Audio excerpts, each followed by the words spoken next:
Côté maison, l'écologie dans notre quotidien. Bonjour Barbara. Bonjour Di Papé. J'espère que tu vas bien. Merci d'être avec nous. Tu fais partie de la régie d'eau 47.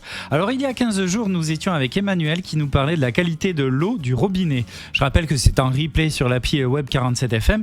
Et toi donc, à la régie eau 47, tu es chargé des études et de la réglementation qui, je le rappelle, est un service public d'eau potable et d'assainissement. La qualité de la régie d'eau 47 donc, nous disait que l'eau du robinet était le produit alimentaire le plus contrôlé. Et j'ai envie que l'on parle avec toi ce samedi de son processus d'acheminement. D'où vient notre eau du robinet, Barbara ? Alors, il faut savoir qu'en France, l'eau du robinet provient à 62% des nappes souterraines et à 38% des eaux de surface, rivières, fleuves, lacs, etc. L'eau doit toujours être plus ou moins traitée selon la qualité de la ressource. Certaines eaux sont très peu traitées car très pures à la base, comme la source à Clarens.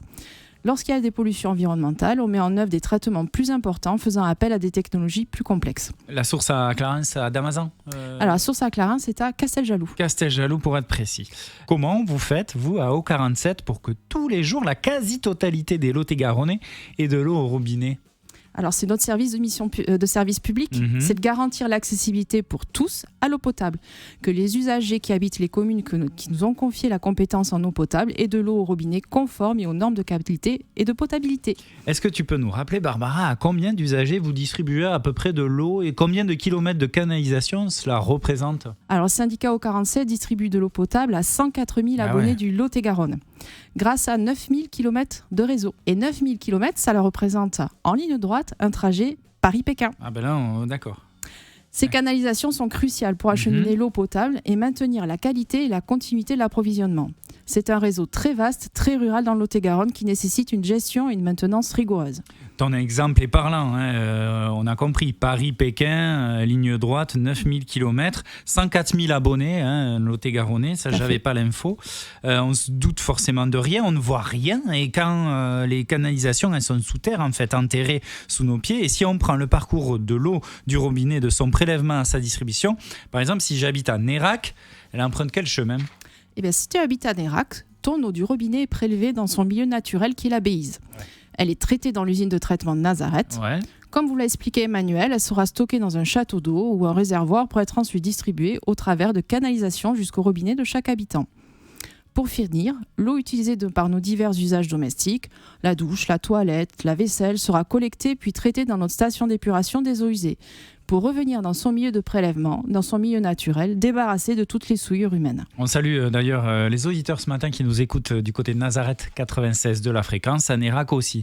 Et par exemple, si j'habite à Villeneuve-sur-Lot, là aussi elle est prélevée où ? Eh bien tout simplement dans le Lot. D'accord. Et là aussi, nous aurons le même parcours avant qu'elle arrive au robinet des habitants.